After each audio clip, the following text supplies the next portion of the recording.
it's time for the Other Three Amigos podcast. Find us on Facebook, Twitter and Instagram. On this week's episode of the Other Three Amigos podcast, Ronan Keating is going road bowling, Simon Grayson is headed off to Indonesia, forget the Dropkick Murphys, we have a new walkout song, are the Cork media too afraid to say anything, we've a balls to the wind banner in the shed, the state of the Jacks in the Munster FA Stadium are fucking atrocious, Decky keels over backwards to defend Keating, and with Dom and Decky babbling on the pod for 2 hours, even Declan Carey struggles to get a word in. All of this and more on this week's episode of the Other Three Amigos podcast. Usher is the man to take us to the top. He's from Kildare, but we don't care. The city's in his heart. He put $1 million in our club till the haters won't shut up. But real fans know who's on their heart. Usher, better days they lay ahead.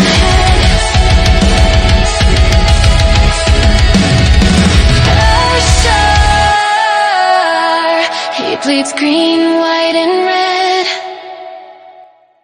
Let's hope his son doesn't take a shining to that fucking song and be the new walkout. Decky, what did you think of that?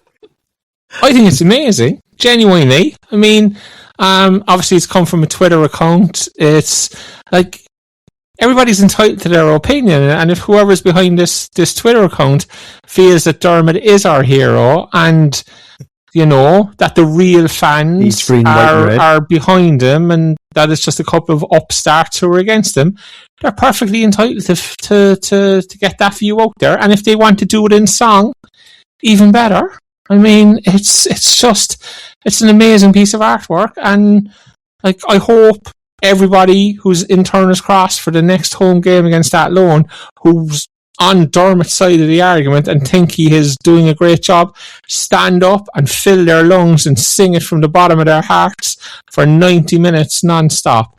And when I hear it's reverberating around the Munster Football Association Turner's Cross Stadium for 90 minutes, I know I've lost this battle.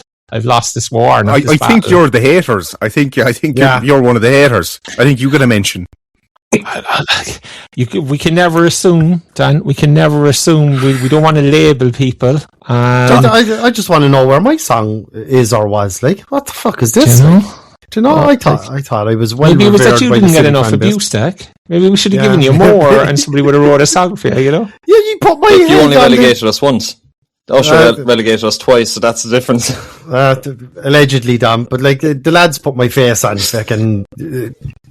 To Kim Jong North Korea, like, yeah, for fuck's sake, like, I deserve a song. Come on, no.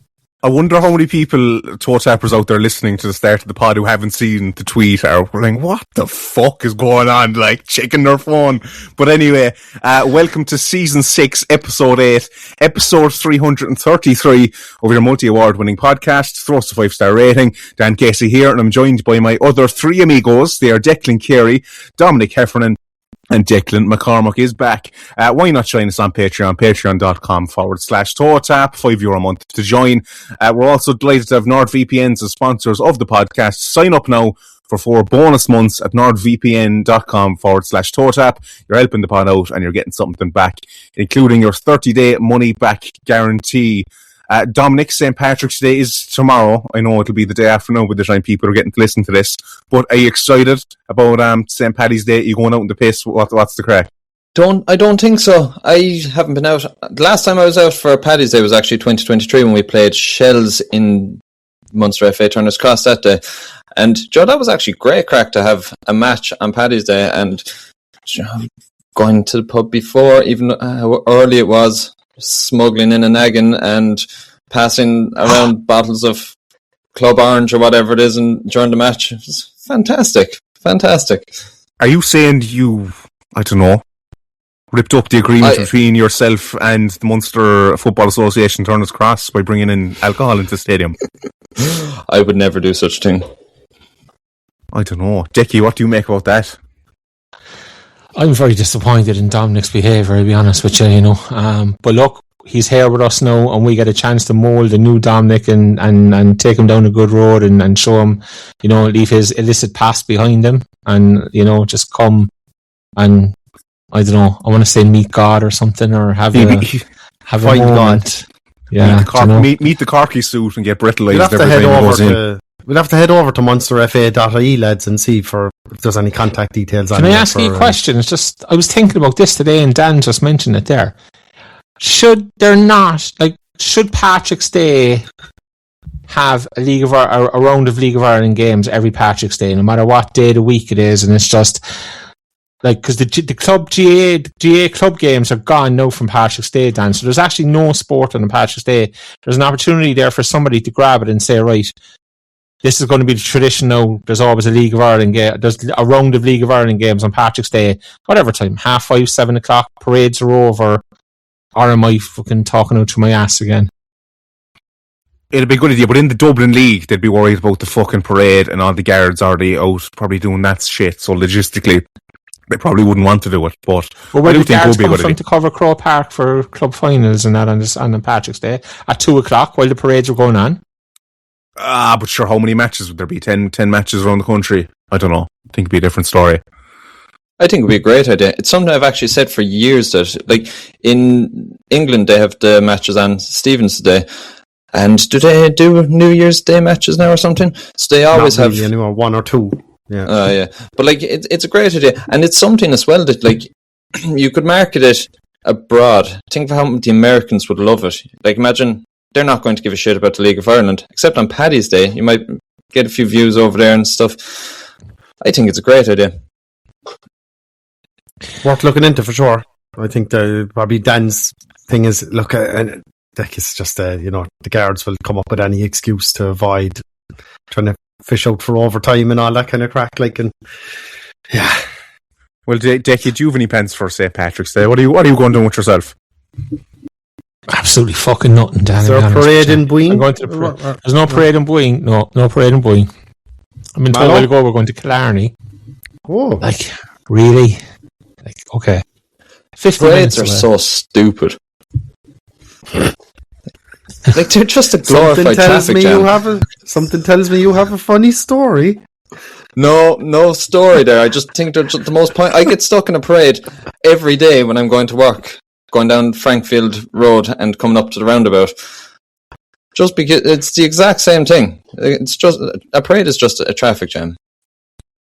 What are you on about? Oh, traffic jam. Sorry, I was a bit slow off the mark there, Dominic. Anyway, we'll drive on to a bit of Academy Watch.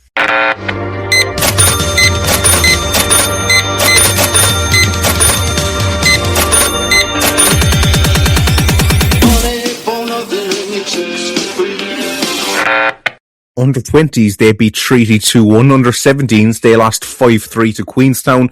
Under 15s, they beat Treaty 4-3. And under 14s beat Queenstown 6-1. On the women's side of the house, they had their first league game back against Shamrock. Lost 2-0. Decky, can you take us through this one briefly?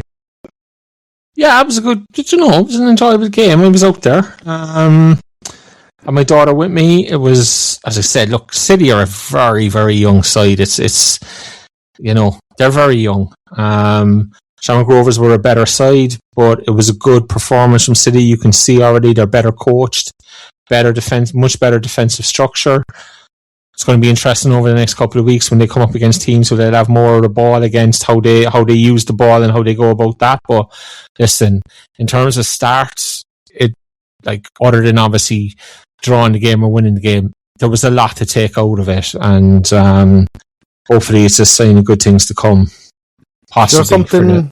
Is there something more to look into, Deck, with the Cara Mac on commentary stuff? And I saw a bit of stuff on socials with this club put out the squad and she wasn't in it, and then oh god, I think he talked about then on Last Damas about it, and then all of a sudden she appears on the club website and she's the only one in last year's kit, so she obviously wasn't there for the photo shoot and stuff, and then she pops up and she's on commentary. I don't know, is she injured or what? It just seems like a weird one in terms of they put out the squad numbers and she wasn't on it after how long has she been at the club now? Jesus. Long time. Yeah. Look, Kira's she's injured. Hence why she was on commentary. I genuinely don't know what happened in terms of squads that were put out, and she wasn't in the squad, and then she was in the one that went up on the website 3 hours later. I'm kind of willing to put it down to miscommunications from the club, maybe somewhere along the line, until I hear differently. But according to the club website and the squad on the club website, Ciara Mack is part of this year's Cork City FC women's squad. We had said on Last Damas that she wasn't. I don't believe that we were misinformed. And obviously the club website isn't misinformed, so something changed.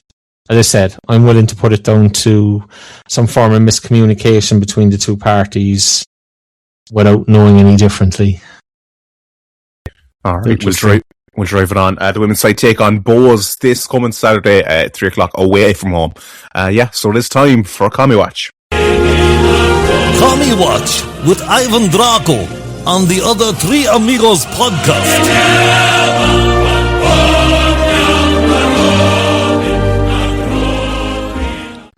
City are doing a St. Patrick's Day deal. I know it'll be out on the Wednesday, so you'll already have missed it. But on merch for the season ticket holders, they're getting 17% off.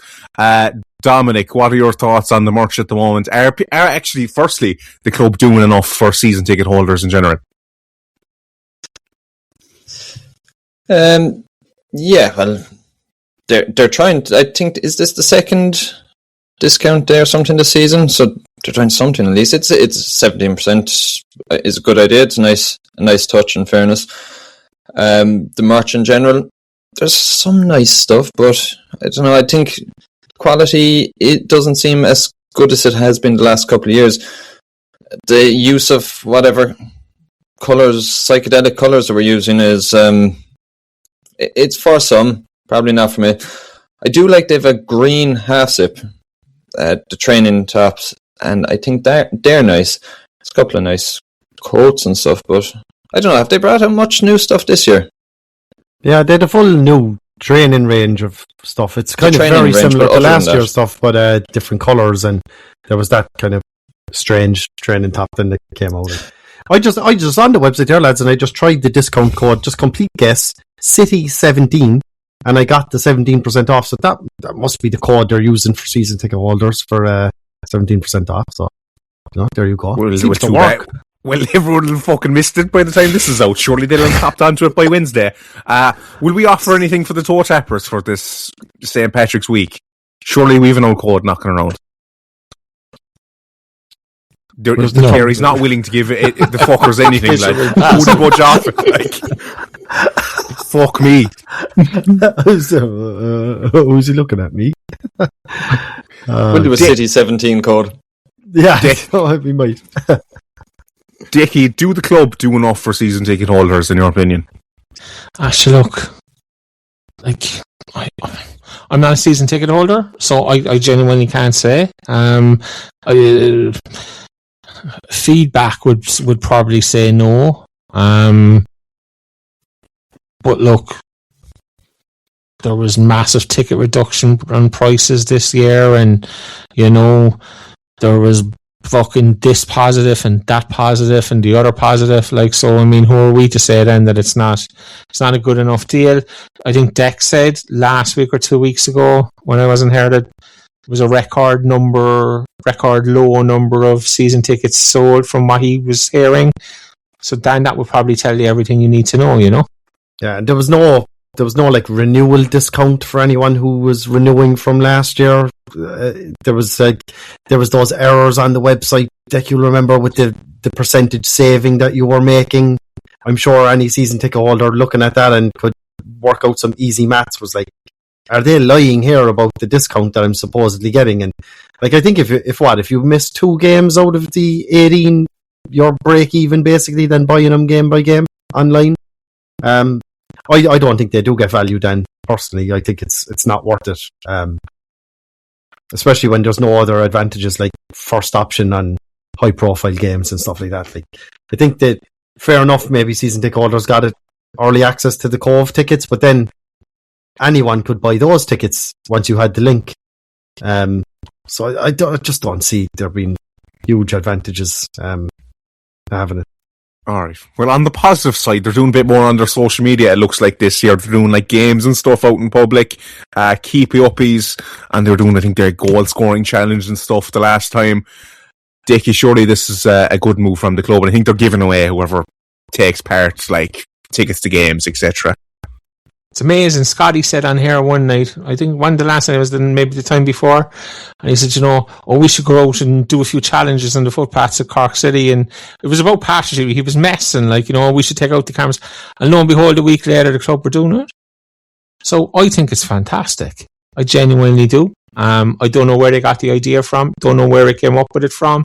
Who said we should do a keepy uppy competition at Toe Tap Live or something? Did someone say that? Oh yeah, that was mentioned as well. Yeah, and there was. Yeah. So I think it's fantastic that they get ideas from media outlets that they don't listen to at all, and then engage them and take them to the streets. No, we did invent a lot, Dick. I don't think we invented keepy uppies. In fairness, no, there's nobody saying we invented keepy uppies, and there's nobody saying that we invented ideas about going out onto the streets but go back and listen to what Scotty said in that podcast 3 weeks ago and compare it to what the club are doing.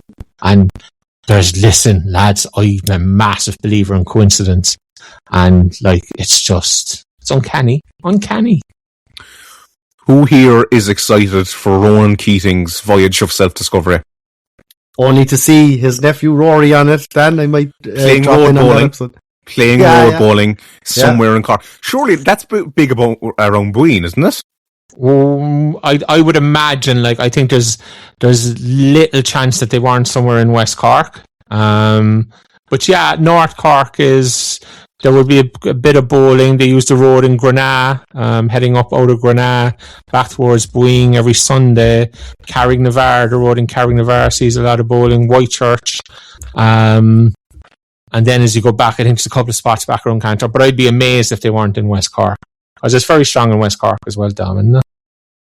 It is, yeah. It's massive. Even down Bale na Blah, massive there. Even I don't know where else along that road, but I know it is in by Castleton Bear and up by Iries. It would be big up the road there towards Iries and everything. As well, that's out kind of Talk or Ballyfihan direction, do they? A couple of my buddies, a colleague of mine there was European champion in it or something like that, and he lives out in Ballyfihan. I don't know, was he going travelling around Cork, the places that you mentioned, but I don't know. Generally, because you have to stop the cars and that deck. It's it's generally country. I know, definitely. Yeah. But it's such an inconvenience when you're driving and they're playing, and they stand either side of the road and right in the middle of the road, and they'll stop you and they'll give you a dirty look as if you're in the wrong for using the road, and you have to go so slowly because they won't move out of the way. Yeah, it's amazing though. The road belongs to them. Lads, if you ever held one of those balls, they fucking don't. Do you know? They don't. I never seem to hear of any major injuries or public accidents or anything like that. It's amazing. It happened, not major injuries, but when we had the pub in Granada years ago, when my parents had the road bowling club was run out of the pub, and there was a couple of instances where cars were struck by fucking balls and things like that. They're iron balls, they're balls of iron down the road, balls to the windows, they say. Yeah. There's serious money in it as well. Oh yeah, the betting that goes on just be fucking scandalous. Be fellas trying hundreds of thousands on it, from what I've heard. Well, let's not get carried away, though, Dov. I genuinely have heard that. Hundreds of thousands. Well, I've never seen that myself. Money is no object. I could have heard completely wrong, but I did hear there was a fella threw 100 grand on somebody once. I think somebody win 100 grand or something like that. There was something like that anyway. Anyway, what are we talking about? Ronan Keating. Look, there's nothing to fucking say. Road bowling with Rory, though. There's nothing really to say. Is there only... He's going to be on the BBC, isn't he? And, so it'd be good to see one of our own kind of and hanging out with his uncle. It's good. Yeah. Hopefully, and this, everybody's listed as going to take, you're bad taking the piss, always being sarcastic with that. But hopefully, he was wearing his Rebel Army gear and tracksuit as he was throwing the ball up the road. It'd be great advertising for the club and the club's brand. There you go. You are taking the piss, you dirty fucker. I'm not. All the boys on the BBC in England watching it going, oh my God, your man's wearing rack clothing. Sure, do you know? And guess who else was wearing rack clothing? Gary Neville on the overlap. Well, not on the overlap, but a photo after anyway. Yeah. Yeah. He was holding Rambler stuff there about a year ago too, wasn't he? I wouldn't take much. Yeah, she was down with Handsome Bob down in Coleman's Park that time. Himself and Roy and Carragher were over, and then remember they brought Handsome Bob over to would you get a bigger Langer though wearing the City jersey though, like, in all fairness, Gary Neville, like. Oh jeez, we could probably think of a few. I know, but like, come on now. What a pain in the hole. Simon Grayson will join in Indonesia as assistant head coach for their international side. Dickie, like, what are your thoughts on this one? So is it like he's half here, half there? Is he locating? Is he going flying over to Indonesia? Does anyone have any idea on what's going to happen with this situation going forward? Because it seems bizarre. I feel confident in saying he's not moving to Indonesia anyway, Dan, you know. But I'd imagine, like, obviously, he's an assistant manager, coach, something like that. So he's obviously, whatever camps they have, games they have, he'll be there for a week, 10 days, however much it'll be, you'd imagine. Like, I don't know. Does it have any bearing on what happens here? It has to have some kind of a bearing. Because if we're playing, pick a team, Cove, Longford, Bray Wanderers on a Friday night, and then Indonesia have a big game against the Cayman Islands or something. No, geographically that's way off now, isn't it? Is it? I don't know. Anyway, fuck it. They have a big game. Racism anyway. He can't. We'll get to the racism in a minute. Oh, Jesus. But, like, so he can't be in two spots at one time is basically it, you know. Now, obviously, he's an advisor here, so he's quite free to do anything he wants elsewhere. Yeah, and his agent kind of said he wouldn't be relocating to Cork or anything like that. But I agree with you, Dick. Look, there's obviously, the more he does and the more he consumes his free time, the less time he's going to be able to give to City. That's just basic maths. Yeah. He's human at the end of the day, like, so. But look, it's not like he had any kind of exclusivity agreement with the club or anything like that. I think the main head scratcher for me was like this big press release that Cork City put out. The AI press release. Do you remember that one, lads?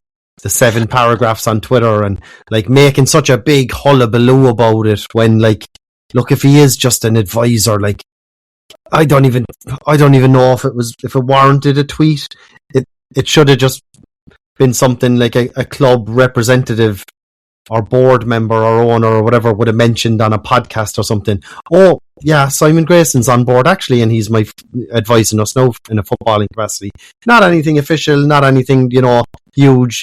He's not on the payroll or he's not an employee, or I don't even know what the situation is exactly, but like, I don't know. I'd give him a pass there because the fan base was all fucking up in arms that any bit of a positive news story, like, they had to say. Maybe not 7 paragraphs, but I know. I just think blowing it out of proportion, and then of course blowing out. I got messages from like your average, you know, people who dip in and out of City, and they were like, "What's going on here with Simon Grayson gone to Indonesia?" And I'm like, he was never really with Cork City. Like, he's just a fucking advisor, like a minimal 2 hours a week role, like max, you know. But look, that's my issue with it, really. It's the club's fault for blowing it up. Yeah, to be honest, like, kind of what everyone said. I don't really have an opinion on it. It's like I said, he was here as an advisor. If he was an official club employee, then you'd be saying, yeah, that's weird. But yeah, if it was Myler or something, if he is picked up exactly. Something like that, you'd be like, what's going on there? Or goalkeeping coach or something like that, or strength and conditioning coach is off with the GA or something. Not that would ever happen. But yeah, but he could realistically go to Indonesia and advise from there, even if he were to go and be living there full time. He could advise from there, surely. Now with the time zones, Dan. True. Yeah.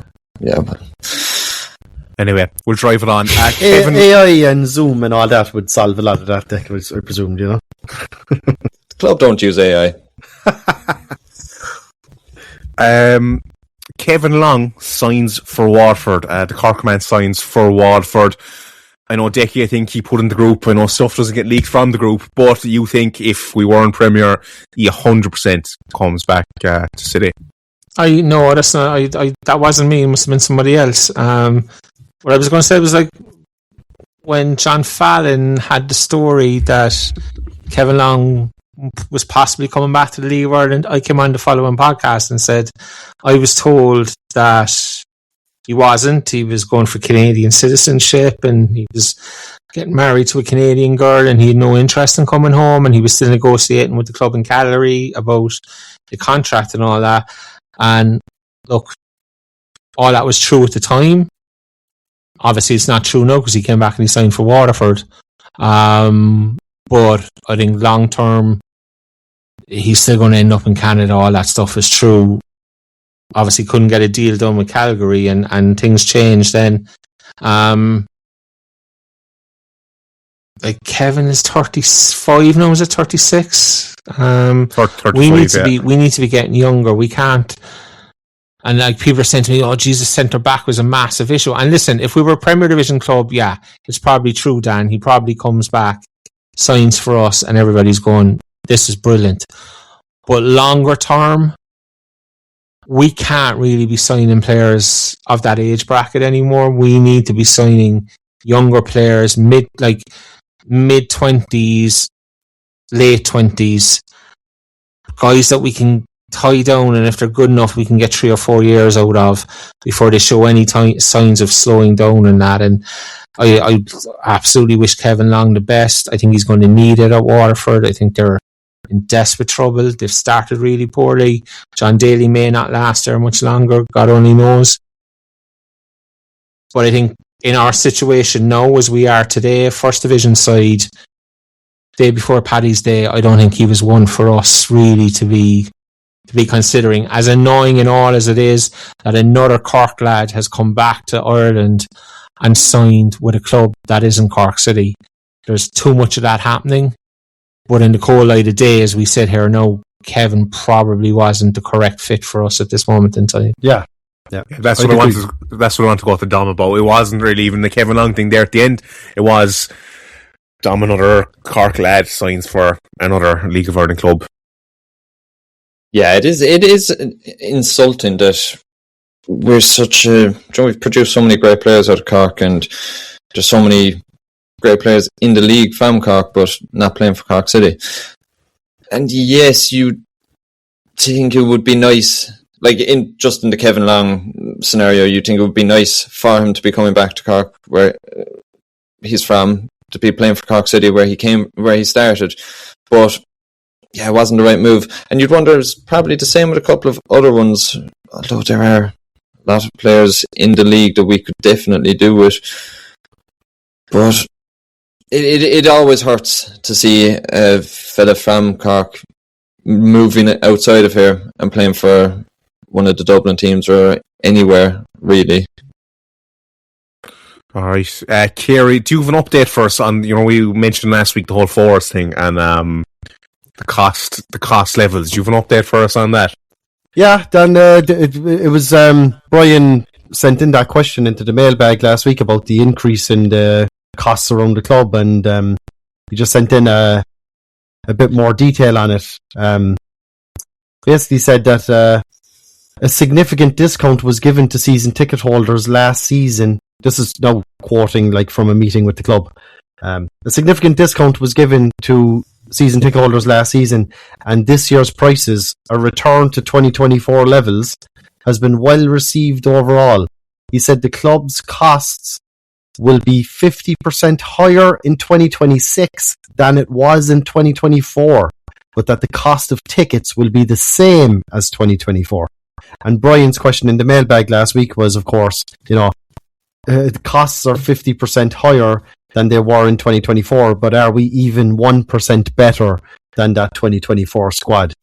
Now, I think the tricky part about this, obviously, is there's so much to be made about that 2024 budget, and we brought in Shawnee and Keats then in the summer, and was that taken from the 2025 budget because then we didn't strengthen too much in 2025, and there was all this stuff. So it's hard to even know, like, what the club is talking about there. Like, that's what Brian sent us over is quoted directly from the club itself and a meeting that Forrest had with the club. So yeah, it's just I don't know, Dan, to be honest. It's like it's hard to know without getting someone from the club on and really, drilling into the numbers and trying to find out the ins and outs of it. Like, it's hard to know.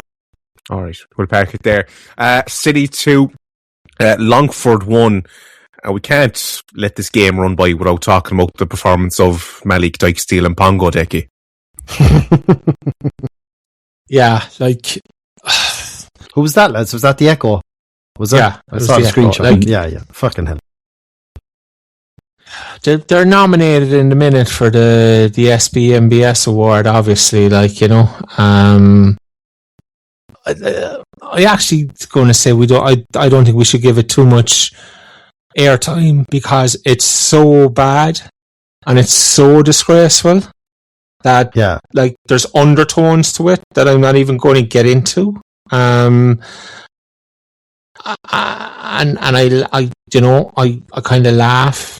There's so many levels to it, Dick. There's just the inherent like local outlet doesn't even know the name of a player. Yeah. Then there's all the stuff you're alluding to there as well that I don't even want to repeat because, like, I'm sure then people will come mad and say, "Oh, it was a genuine mistake. It wasn't going down that road and all that stuff." But come on now, like, it's yeah, sad to see it really. Like, it's a bit pathetic. Yeah, and like, Dan, here's the thing: the Echo will be welcome with open arms in a press conference. The thing, Paul Byrne did the fan base badly, and was welcomed into Bishopstown for post or pre-cup final press conferences, pre-cup final, semi-final press conferences. This club will never stand up for its fan base, and no, this isn't an example of it. But like, if the club haven't written to the Echo and a very strongly worded letter to the Echo, like calling into question the levels of sorry, you're getting your dinner delivered in here, yeah? No, fucking cheesecake. Look at that, look. Same thing happened last night. Same thing happened last night on Last Damas. So I think it's the daughter. She was able to bring it in last night. I think so. No, she's decided to do it again tonight. Was it strawberry? Is it strawberry? Yeah. Oh, I tell you what. Off that now in a minute. But like, as I was saying, unless the club have written to the Echo expressing massive displeasure and disappointment in... But that's nothing, Dick. That's nothing. If they don't, like, as you said there earlier, sorry to interrupt you, but like, this one really pisses me off because, like, send them a strongly worded email. Like, there needs, like, sorry, no, but look at some of the repercussions some media outlets have had in the past for much less. Like, it just seems, this one really annoys me, and it's not even again annoys me to such a level, and just and this isn't even the toe tap versus the club and the whole media ban and the blocking toe tap from getting media access to women's games and all this stuff. This is just not, like, I don't know. I don't have the words for how disappointing it is. Yeah, it's extremely disappointing, and like, I think you've got to understand as well. Dermot has won the media battle. He'll never win the war, but he's won the media battle. And I knew he'd won it 3 weeks ago when, an hour before the podcast was recording, somebody sent me a DM saying, "Here's a question for the pod. Please don't read out my name as I have accreditation." For fuck's sake. And I just went back to him and said, "Well then, Dermot's won." This is exactly what he wanted. He wanted a situation where media outlets would not ask questions. That, for I don't fear doubt you, of... Dick, for a second. That's like, oh my God. And I'd use the term quote unquote journalist for whoever sent you that, to be honest, like, and then says, like, I can't ask it because I I lose my accreditation, or I fear of losing my accreditation. Like, come on. What happened? Look, they're still out there. I know they are. They're still out there, in fairness. Like journalists, I know they are. When have Red FM ever criticised them or criticised the club? When have the Echo ever criticised? When have the Examiner ever criticised? When have 96 FM ever criticised? It just doesn't happen. It does, and we've been relegated twice, and it's never happened in all the time we've been relegated. So I don't think it's that big a thing, me saying that Dermot has won this particular battle. He clearly has. Anybody who follows the club closely knows he has. Like, and we give out about the Dublin media. I talk sometimes to members of the Dublin media, and it's been said to me, why do you keep criticising us? When your own media outlets down there won't touch the stuff. They won't touch the stories. They won't touch criticism of the club or the owner, but you keep banging on that the Dublin media pays no attention to you. Your own media in Cork pays no attention to you. And I never have an answer for that because it's 100% fucking true. You know? And you see the press conferences on the Thursday post-game. There was one person at the press conference last week, from what I could hear, from what was put out, and that was Jerry Collin. Collin, yeah. Yeah. Now, Jerry has a blog on the Sports Matters channels and that. It's been around for years, yeah. Yeah, do you know, 2 weeks prior to that, Trevor Welsh was the only one there. So, like, you'd hope, like, I don't know. I know it's a sad state of affairs, Dick. When, like, and Jerry's a great guy, and I know him personally, so I'm not going to talk too much about it because I am extremely biased. But, like, it's a sad state of affairs when he's the one there you see the most vocal at the pressers these days, and he's asking questions, and like he sounds great, and you know, but like, jeez, it's refreshing to hear him, is all I'll say. But like, it's sad state of affairs when you're pinning your hopes on Jerry here to like probe a bit at the club, and again, look, he's obviously putting hours into this now as well, and you know, is the culture there now? And it sounds like it might be, from what you said, that, like, you know, lads, sure, Cork is too small. Ireland is too small. There's a certain club that I'm blacklisted for in the country. There was one of the lads, from another media outlet, blacklisted over he's saying about League of Ireland manager that the players weren't playing for him, and the fucking manager heard that, and he was banned. Like, that's how fucking fragile people are. You're on about local media, like, lads can't say shit. Like, there's only one club in Cork, really. It's Cork City. Sorry, it's Queenstown. Like, you just can't fucking do it because you've nothing to cover. Then if you get kicked out, there's nothing fucking there. So I can see where they're coming from as well. But it's not right. It's not fair. But unfortunately, it's Ireland and Irish sport. It's too small, and it seems to be the way it is. I don't know how you change it, but yeah. I can absolutely see where they'd be coming from, like you said, because if they get blacklisted, that's it. But the other side of it is, why is it that when they're not blacklisted, they're not going to the press conferences anyway? It's because there's no news there. There's no stories there to be taken. The only way that you can actually find out what's happening in the club is from the likes of ourselves, our Twitter pages, WhatsApp group chats, forums and everything. Because you're not going to... It's very scripted in the press conferences. You're not going to go in and get a story out of there, really. It is a shame. Like, how do you, like you said, how do you fix it? Nobody knows unless everyone starts calling them out. I think the club are just so soft that you say anything out of the way. Like, they probably have a set list of questions you can ask, and if it's not, are you looking forward to the game? Are you hoping to get the 3 points and whatever? If you're not asking that kind of a question, you're gone. Dan, to be fair, you've got a bit more knowledge of this from all across Ireland. So from what you're saying, this behaviour at the club, while we think it's pretty horrific or whatever, it seems to be inherent across many clubs and GA as well, is it? It's not actually GA. It was just it's across Ireland. It's just too small. Journalists are worried about what they can and can't cover. They don't want to make things awkward at work. If, just an example, a random paper, the Examiner, they get in trouble with, I don't know who's a team they'd work with, the Irish rugby team. Say if someone pisses off Andy Farrell or something, and they go, no, we don't want you in the presses anymore. Well, that's him fucked, like, you know, and that's him making an awkward situation for himself at work. that's creating tension. Worker going, what the fuck, hold on a minute. Yeah, the head of sport is probably buddies with the head of the IRFU, and so you've all that, and again, what I said, your man, I saw the clip. It was a manager in the League of Ireland, and your man just on a podcast on his own said, geez, I don't think the players are really playing for him. And the manager went and saw it. I'll tell you after who it was. And your man's blacklisted now from that club. It's a fucking joke. Bollocks. That's just, it's nonsense. But how come the National Union journalists aren't involved in that situation? How come other fucking things aren't involved? Or the Soccer Writers Association, they should all, it needs to go to that level where they all say, well, we're not covering anything. Oh, we're not they don't care or not. They don't care. I know. Once how will it ever get better? They don't care. You've got basically your man Mark Tighe that exposed Delaney and all that stuff, and he's literally out there on his own. And I don't really see much others like him, to be honest. But sure, he'll probably be pushed. He's probably pushed outcast in his own right as well. I don't know much about him, but he probably is. Well, he left the Independent 2 weeks ago, joined the Times. Yeah, well. Oh, poor to him. What are we talking about? The game. Dominic.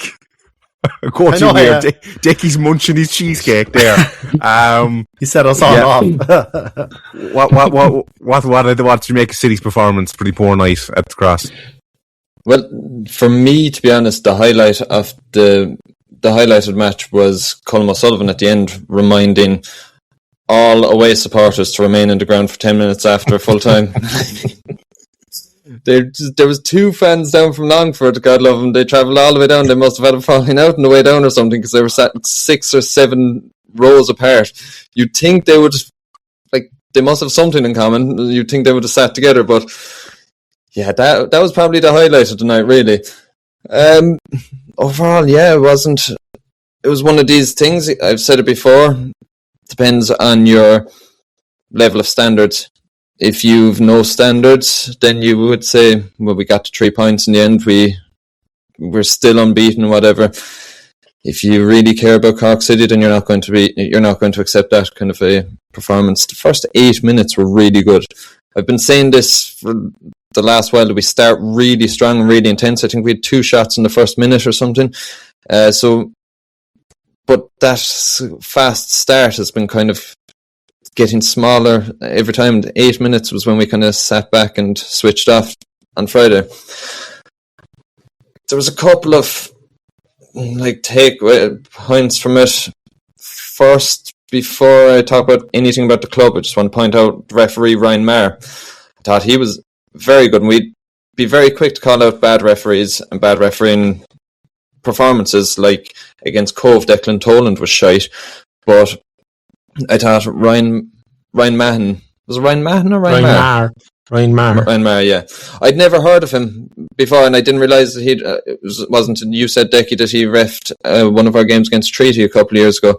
But I thought he was quite good. He let the game flow a bit, and he was interacting with the linesman. I could see the linesman in front telling him stuff, and sometimes he'd ignore it, sometimes he'd listen to him. Like the penalty, for example, he wasn't going to give it a first. He had his mind changed. There was a corner that he wasn't going to give the corner. The assistant told him to give it. So he wasn't too rigid, I suppose. But that's just a small point. A couple of things about it. And Pongo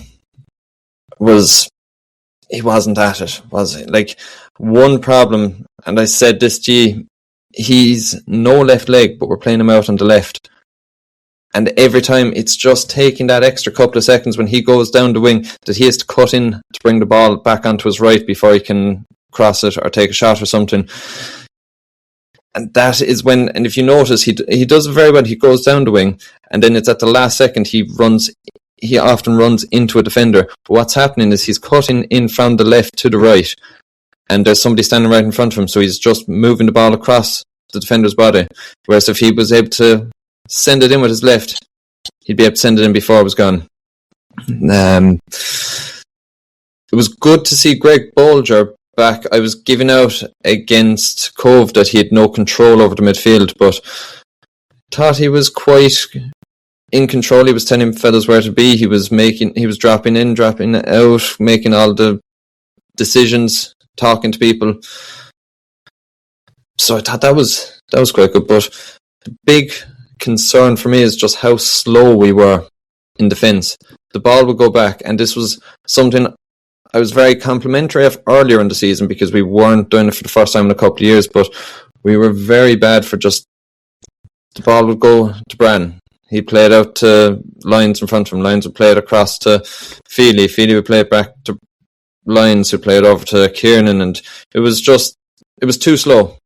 Obviously, what they were trying to do was create a bit of space for something to happen. They just need to be moving the ball a bit faster. We need that timer back again. Kerry? Yeah, I'll just jump in before I hand over to Decky for his in-depth analysis. But yeah, I agree with what Dom was saying. Like, decent enough start for the first few minutes, but then I think we just fell off a cliff. I don't know what it was, and like we didn't have a whole lot. I know we had another disallowed goal, and that maybe papered over the cracks a little bit, and then the breakthrough didn't come till like well after an hour, and like Maguire's goal, like very lucky. I know he gets in good positions, and like he's the only one anyway, in fairness to him, that seems to be able to make something happen and can put away a chance. Like, very lucky to get that goal. Then Longford equalise, and I let Decky cover that equaliser, and I was just thinking, oh mother of God, like if we draw this game, and then we get lucky enough with a penalty, I suppose, and like Maguire I didn't think he looked confident at all taking it. I thought there was actually massive pressure on that penalty, to be honest, because like, and I think Rory was saying in the commentary, here he is, like nerves of steel or whatever, and I just thought like, oh, nah, he's not scoring this. And it was a poorly taken penalty, easy enough save for the goalkeeper, but again, I think a more experienced goalkeeper would have been faster out to gobble that up. In fairness to Charlie Lyons, he steamrolled in and caught the Longford defence just cold. They were standing on the edge of the box, and they had a standing start, and he had started about 10 yards earlier.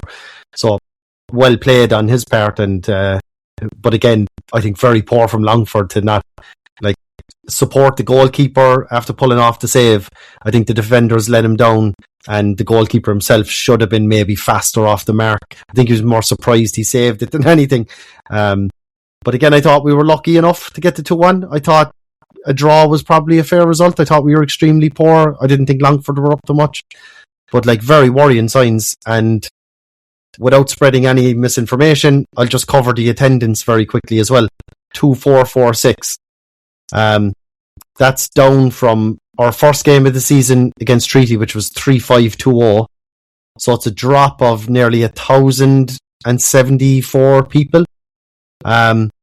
Versus our game against Bray, it's a drop of 729 from our called out attendance. Our average so far is 3,000. So like the crowd as well seems to be dropping very, very quickly and alarmingly. Like let's stay to the fucking Jacks. Could you like not to go on the toilets again, but like I know the one in our WhatsApp group was insane. Shocking. Like, yeah, I don't know when the Munster FA are going to sort that out, but like, I just don't know, lads. Is it the best Friday night in Cork anymore, as the club tried to tout for so long? And like, I can see the attendance is dropping out. Like last week was. Sorry, I'll just finish quickly, Dom, and I'll hand over to you. 2-4. Like, I can see it dropping now and hovering around that 2,000 mark for the rest of the season. Other than maybe when we go to pick up the trophy, or there's the game to seal the first division win, we might go back up to maybe 4,000 or something for that night. But like, it's grim enough. And then there's I don't know. It's very hard to see any kind of an uphill trajectory from here in terms of excitement, entertainment. Like, this is entertainment at the end of the day. Like, it's professional sports. We're trying to put butts in seats, and after dropping close to 1,100 people there in just 2 games, I think people are voting with their feet, to be honest. And sad to see. Just on that, so like the toilets are obviously a disgrace, and yeah, we'll probably cover that again later or something, but that's not going to stop people from going. What is going to stop people from going is not being entertained. When you pay to come in, you're sitting there, you want entertainment. Football is the entertainment industry at the end of the day. Yes, it's about results and stuff, but 2-1 wins against Longford aren't going to seal that. And Scraping it, Tom. Scraping it. Yeah, there's not going to be many people who've seen that and gone, I can't wait to be back. I can't wait 2 weeks' time, or whenever it is, getting back in there. It's going to be lower. Deflection and a rebound off a penalty. Now, I know they would have been disadvantaged having Cove away, because a lot of people would have gone away to Cove last week and stuff, but it's still not going to. I know. You can't use that. Like, but Tom, you're on with this, like what was that one on the forum deck before the heading down to fucking the beach or something? Is it when the sun was out, people couldn't go out to the game? Head down to, where was it? Fucking Bunny Canellins, is it? Fellas. If it's raining, it affects the attendance. If it's too sunny, it affects the attendance. The only thing, and you both hit the nail on the head, and I was going to say, the thing that affects attendance is not toilets or fucking weather or anything else. It's the thought of what are you going to watch on the pitch. And I remember after the Wexford game, Dan, you asked me, what did you make of it? And I said, you know what? If we want to analyse it, we can find holes in it. But at the end of the day, it was entertaining. And it was good to watch. And that's the most important thing about this season. And that Wexford game is the only game so far this season that ticks the boxes for being entertaining and a good game to watch. Treaty game was shite. The Bray game was shite. That Longford game was a disgrace. And I don't want to say disgrace. Like, I said in the pre-season, in the season preview, that in my opinion, Wayne Groves, pound for pound, might be the best manager in the league. With what he has to work with. So he was always going to set them up well. It was always going to be a difficult game. And Shawnee had 2 shots in the first 90 seconds. One on target. I think one blocked and one off target, was it? But, one blocked and one over. We scored after 4 minutes, but Keats was flagged offside. And then, as Dominic says, the arse just fell out of it. The pace of it just fell out of it. And it was just mundane and monotonous and hard work. And I don't know why that is. And it's like, we were down in Cove the week before, and once Cove got the equaliser, we created nothing. We're supposed to be the professional outfit here. And I said this after the Treaty game. We're the ones who were playing football all week. We're not working. We're not doing any of those things. So that last 20 minutes of any game, our superior fitness, our superior ability with that superior fitness should always be shining through. And it's not. Like, I could not believe what I saw in Cove when I was down there. They equalised. We didn't raise a fucking gallop. And it's like Killian Murphy nearly won it on his own again when he did a brilliant, was it a nutmeg or just shimmied past your man in the end line and got a shot on target. But I came out of Comas Park going, who's our talisman here? Who's the one who grabs a game by the scruff of the neck when it's not going the way we want it to go? And it should be Shawnee and it should be Greg. But I'm not sure they're fulfilling that talisman role, to be perfectly honest with you. And I think there's a little bit of looking at Killian Murphy and going, we'll leave it to the young fella here and see what he can do. And listen, we got out of jail with a penalty. It's a stonewall penalty. I don't think there's any question mark about it. Yeah. He comes out with his hands out away from his body. I don't blame the young fella either. He's trying to make a block, and it's just one of those where naturally your hands get away from your body, but it is a penalty, Yeah. As Deck has already said, fair fucking play to Charlie Lyons. He starts 10 yards outside the box, and when Shawnee starts his run, he starts running.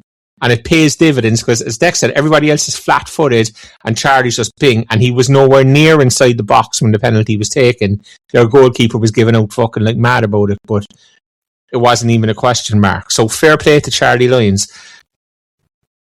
But there's something off here, lads. There's something. Are we a Shawnee injury away from just having a fucking disaster in this seems to be the team of the weekend. Yeah. We are a Shawnee injury away from scrapping for our lives to win the division. Absolutely scrapping for our lives. And again, I know it you said shouldn't he's be not that way. talisman deck, but he is player of the month. He's the top scorer in the division. He's, I understand what you're saying. He's doing all and listen, he's doing it brilliantly. He's carrying us. His goals are carrying us.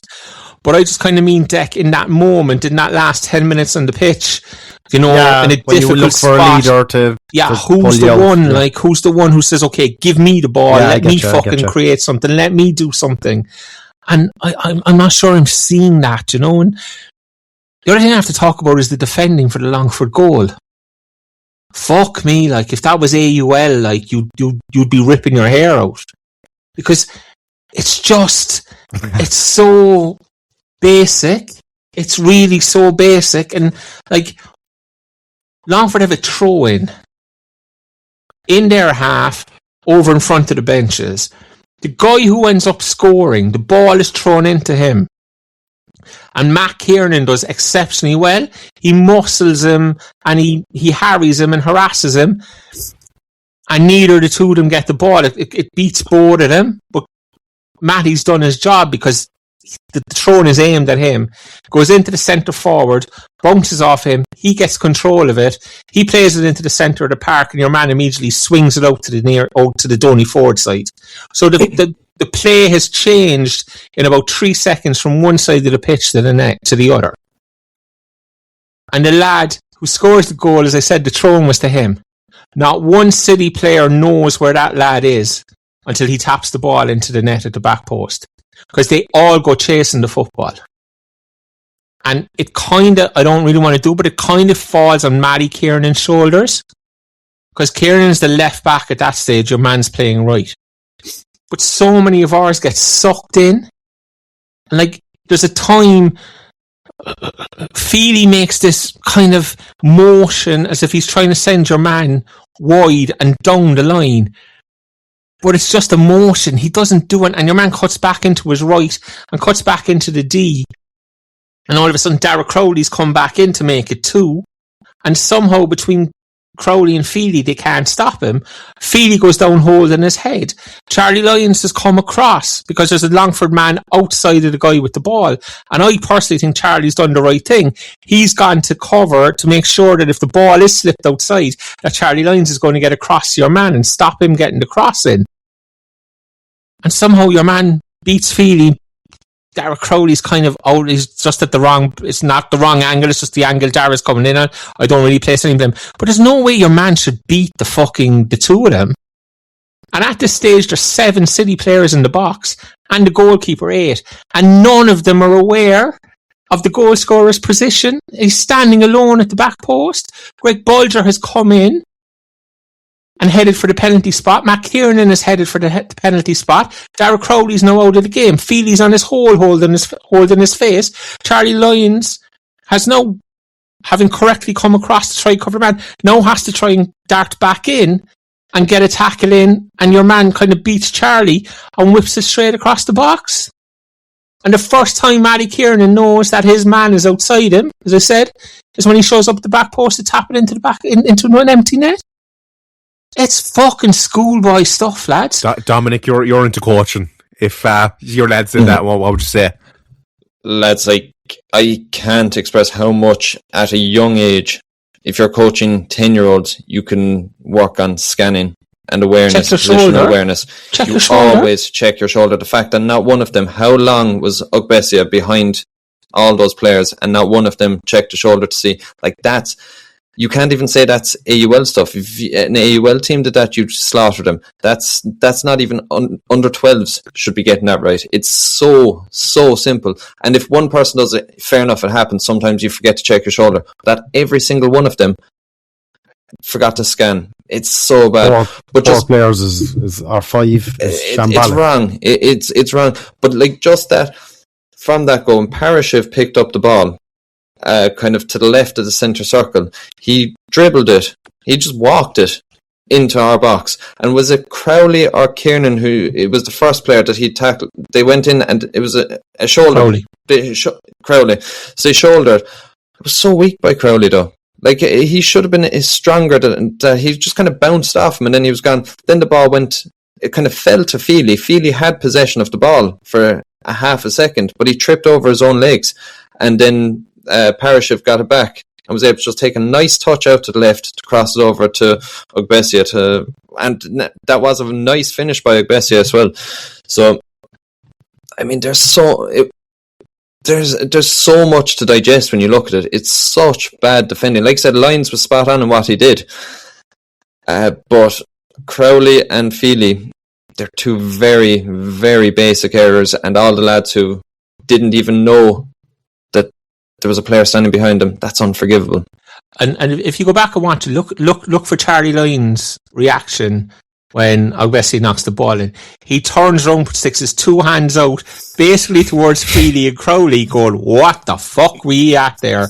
And then he kind of goes, "Oh, I just couldn't be arsed," and turns back and walks away and heads back to the halfway line. But Charlie knew that this was poor stuff. But as I said, it's like the throw in to the goal is, I think it's 10 seconds. No, it's about 14 seconds, but it's 10 seconds from the time the centre forward picks up the ball, lays it off.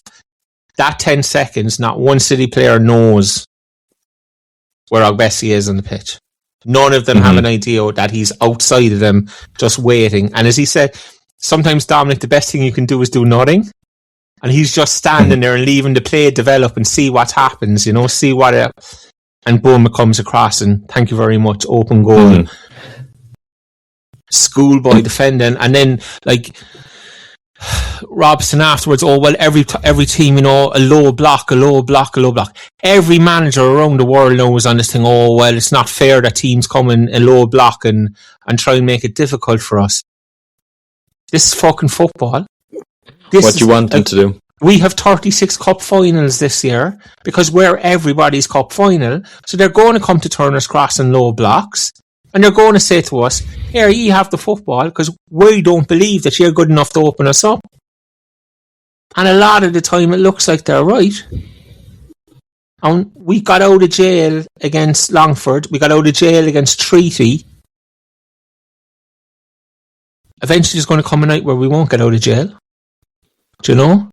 Or Shawnee misses the penalty and Charlie Lyons isn't intelligent enough and have enough game knowledge to be sprinting into the box. Do you know? And it's just, some night it's going to go wrong, and listen, we'll win the league. There's no doubt about that. Again, it all comes down to you're trying to move this forward into next season, and what we have seen so far this year is just, this season, it's just, look, if that's the plan for next year, then just fucking off the season, just forget about it. I think the worrying thing, Dick, for me is that if we win it, it's down to us just being barely good enough to win the league, and the rest of the teams just being poor and amateur and not 100%. Full time. It's not us, what we hoped it would be at the start of the season, smashing everyone and just we're too good for this division, and show your arrogance in the right ways by notching up the goals and being virtually unbeatable, and then signing good players in the summer and really, showing the fan base that, we actually have a planned strategy, and, we're riding off this year in the most professional way possible, and, really stamp your position in the Premier next season then as a team, not to be messed with, and we push on from there. But it's not, and unfortunately it's the usual recent memory Cork City story, that, where it looks like we're limping and we'll do just enough and the Ariash will be grand. Yeah, and 2024, we won the league that year because we were the 10th worst team. We weren't the best team in the division. We were the 10th worst team. And there's a fear that we can be the same this year. Now, we showed enough signs. It's the same. We showed enough signs in certain parts of games to suggest that it can be otherwise. It can be different. It can be more for 2022 season this year. Dom, and so did Wexford. Yeah. Wexford got a great result down in Cove, and they got a good result last week. Or all the team, I worry that. Yeah. And will our luck run out a bit? Mm-hmm. And on that, because what you said is spot on, because all we are, and Dick, you said quite rightly, we will win the league. We won the league before it started. But imagine we lose Feely, Shawnee, Greg Bolger, we could be in trouble then. Then it's not guaranteed. It should be guaranteed. We should be able to, we're Cork City, we should be able to put out our second 11. 2 injuries. We don't have a second 11. 2 injuries to our starting 11. We're so reliant on those 3 players. Yeah, even 2 of those 3, and we're in deep trouble. Lads, you lose Shawnee and it's game over. Yeah, all right. Just the one injury to Shawnee that takes him out for 2 or 3 months, and it becomes very, very sketchy. I still reckon we probably win it, Dick, if we put in Pongo up front and brought in Murray and a few of the lads there, and just, I still reckon we'd have enough. But I would be very ropey, but yeah. All right, I don't know. We'll leave it there. One more thing on that. We barely spoke about the 2 City goals. So just one. What's there to say? Like, it was a deflection and a. But one observation about the first goal that I did like, and I saw Shawnee. Yeah, it was a deflection. It was a sloppy goal. It bounced off the defender and kind of bounced past the goalkeeper. I can't think of his name at the moment. Ian Moore. But the technique in which Shawnee took that shot, it was very interesting, because he did the same thing about three times before that, where normally if we're going to kick a ball, you let the ball go ahead of you and then you kick it. Whereas I've noticed he's kind of good at, as the ball comes to him, kicking it without barely moving his leg, and that's kind of how he did it there. It's just an interesting observation. But for the penalty, from a coaching perspective, there's 3 things you want when you've got a penalty in order to be able to score. First thing is for the penalty taker to be away from the action. Now, Longford were causing so much trouble. They were scuffing the penalty spot. They were shoving players. There was all that. They were arguing with the ref. There was everything. Yeah. And it's beautiful to see. That's exactly I love that kind of stuff. But Shawnee was in the middle of it. So he was kind of getting psyched out before he even stepped up to take it. The second thing, you want it quickly. But again, like we said, there was so much going on. It was about 3-4 minutes from when the penalty was given to when it was actually taken. And the last thing is silence. And that's something that people don't get. You think, right, start chanting, get behind and stuff. And the Shed were kind of, you could hear them kind of shushing everyone.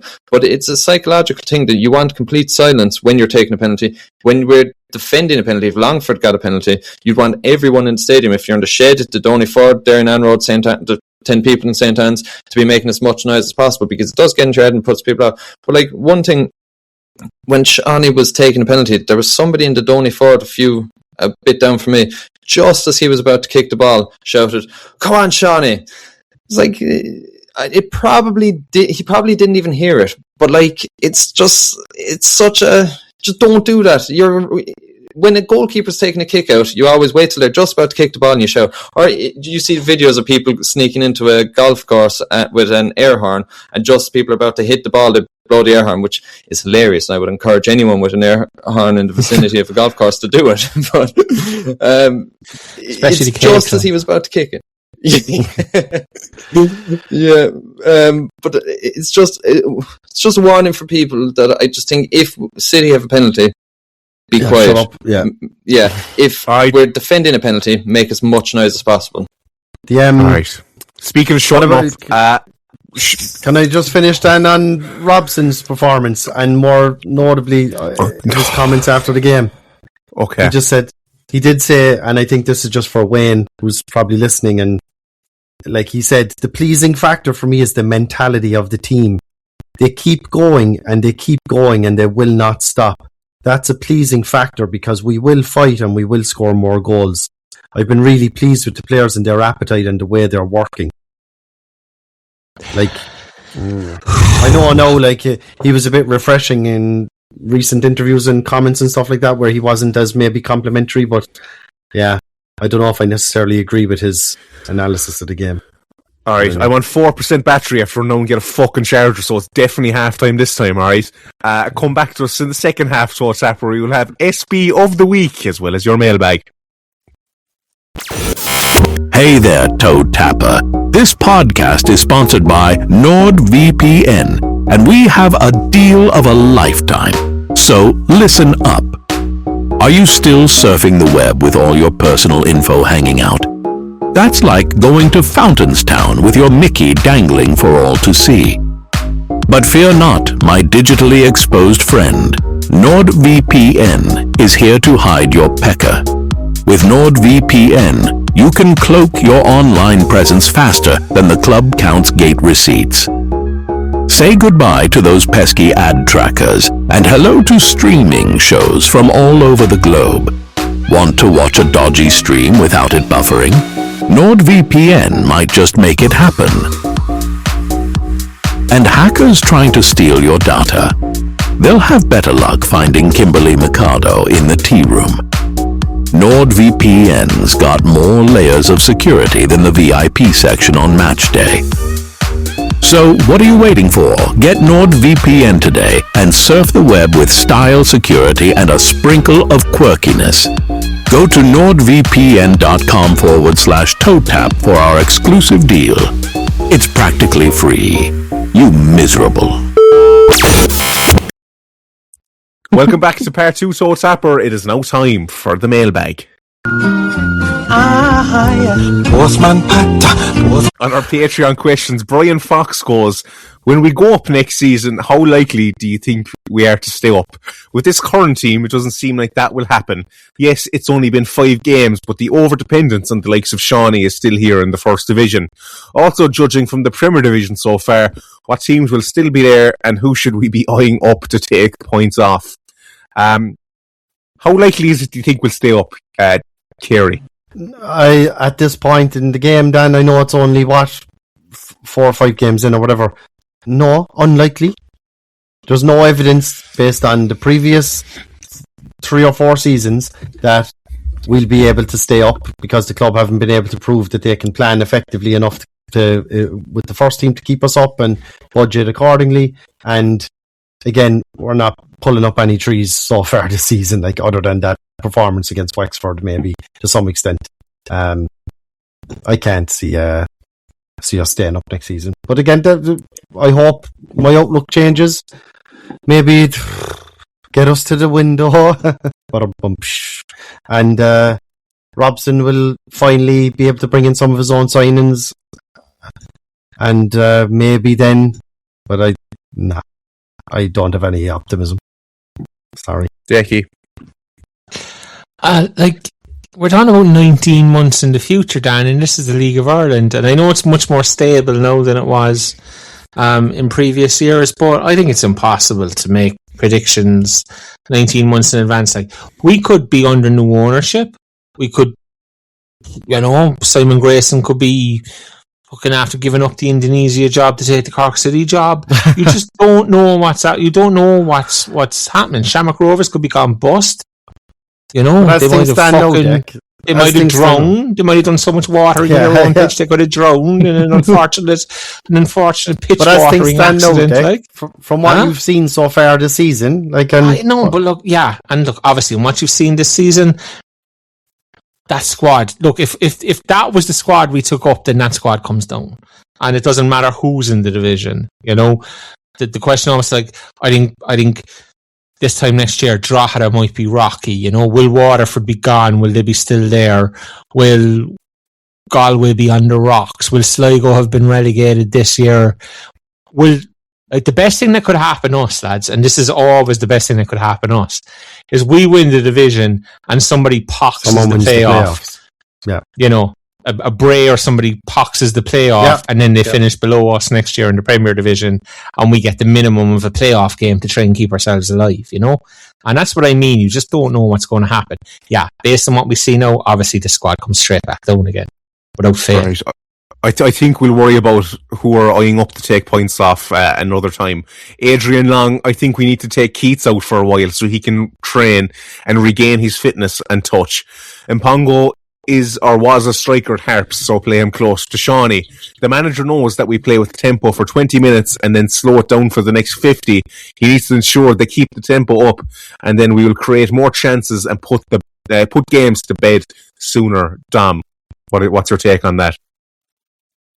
Yeah, well, just on the Keating stuff, in my opinion, it comes down to the question of, do we need a fully firing Keating in the First Division? And the reason I ask that is because if we can get away with the performances that we've gotten from him so far, can we manage anyway. Like, are we good enough that we can manage with Keating not firing at 100%? The reason for that is I've said it before, and I genuinely believe that all his problem at the moment is mental and confidence related.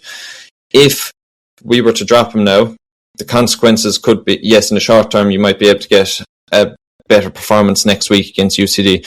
The long-term problem is we mightn't get him back to the level that we know he's capable of. And we know he's a great player. We know he can be a great player. But I do think that we need to support him, and we need the shed behind him. We need everyone behind him. And we need to just get through it. And if we can do that, then we'll start to see him get back to his best. A big thing for me as well is he had such a bad injury last year with the Achilles, and you can't use that excuse forever. But the other side to it is there's other problems that come from long-term injuries. I had a long-term injury myself, and it's not just that injury that you have problems with, it's everything else around it you need to strengthen up as well. So it takes a bit of time, and we saw that with Shawnee last year. Shawnee was very poor for long parts of last season. And look at him now. He's playing very good football now. He's our best player by far. So I do think that we have a tendency as a fan base to turn on our players and to turn on our legends. And we did that with Shawnee last year. Like, Dan, you remember the game we were at in Shells afterwards. He got some abuse from the fans, particularly for Shawnee. If he wasn't mentally strong, if he wasn't resilient is the word. If he wasn't resilient enough, we mightn't have this performance that we have now. I do think we need to stick by Keating, and we will get a good performance from him next season. Okay. The next three are not so much questions, just statements. Anthony Falvey, 5 games played is enough to give a basic idea of where we are. The reality is that we're a very poor team with 2 outstanding players. We need a whole new squad for next year, which isn't going to happen. Billy Dorney, lads trying hard to think constructively and positive, but in all fucking fairness, I can't. Isn't this division just the fucking pits? To be honest, I can't hack more than 10 minutes. Why are we in this awful situation again? And Sean O'Mahony, lads, in all seriousness, with the 100 points and 100 goals thing, are we generally goosed if Shawnee gets injured? I think we said yes. We have absolutely nothing otherwise. Poor Rory is struggling big time, in brackets, cannot blame him for this. And we just seem so one-dimensional. That was our Patreon questions. Thanks to everyone who sent them in there. Well, I'm stalling to find our Twitter ones. Just on that last one, if Wayne was here, he'd be giving out his 102 points, but I still maintain that those 2 points we lost in Cove, so it's 100 points. Lads, forget about it. Jesus Christ, forget about it. Just... Am I 100 points, the 100 goals, have you to can hope just for something. Have to hope. Yeah, there's no way we're getting 100 goals, but fuck it, it's anything to make the season more a bit of jeopardy. Lads, he's back. Decky, Boring Keane Coleman is back in the Toe Tap mailbag. Yes, the Toe Tap universe. Welcome back, Boring Keane. He says, recently, having been so let down by the poor quality of modern drawstring bin bags, I have reverted to certainty of bin bags with handles. In a non-footballing sense, can each of you give an example of something that just isn't what it used to be? Love and best wishes. Well, Decky, I think we have to start with you here, really.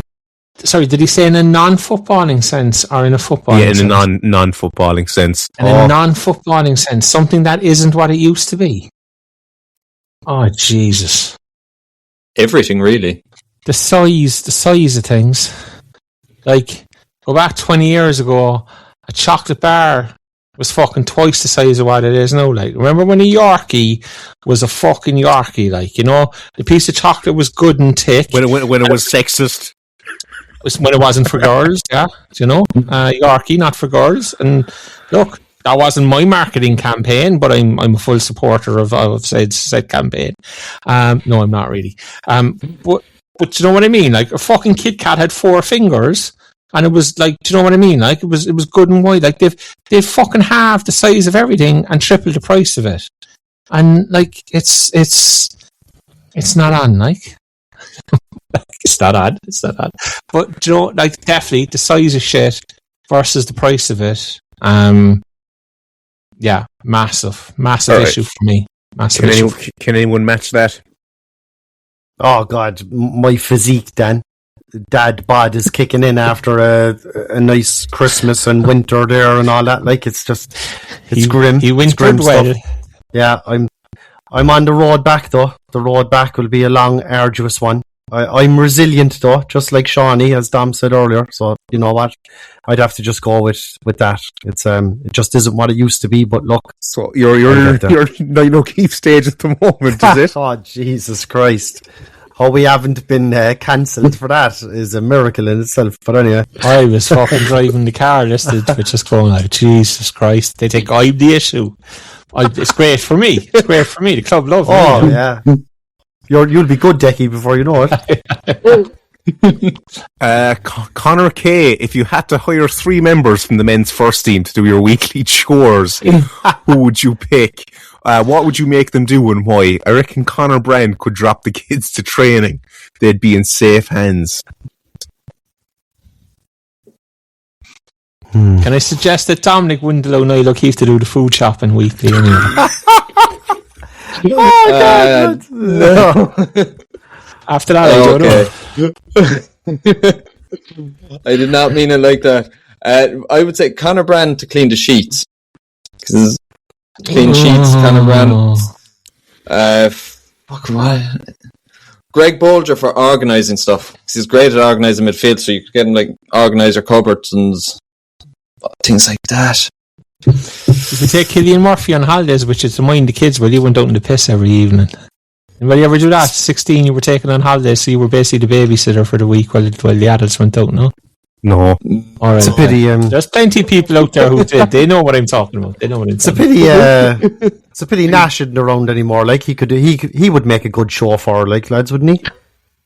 But anyway, Shawnee Maguire to walk the dog. He's always moving. He's quick. Fuck. Lads, we're not good enough for improv to fucking get this crack. Fucking someone just give a couple of hours notice or something. Anthony They are Falvey. good questions, though, to be fair. It does have to be said. We just need to get better at answering them. Anthony Falvey. I was hoping to take in a few away games, but it looks like Cove might be as far as I get. With petrol being more valuable than human blood, there's no chance of me driving around the country to watch this team serving up absolute shite on the pitch. Where's the sexy football? Look, maybe not a question. Philly Crowley, as it was the Oscars this week, what movie would you compare the Usher era to? Another one where the improv, like... One Flew Over the Cuckoo's Nest. We're surely all living in a fucking surreal mental asylum or something. It's like what we're seeing isn't actually real. It's just in our own heads. Yeah, fair enough. I've never seen it, but Groundhog Day. Because it's the same shit every year. that's a good one. Fair play, Dom. You're nice and proud. The Shining. But instead, when your man breaks down the door, it's, here's Dermy.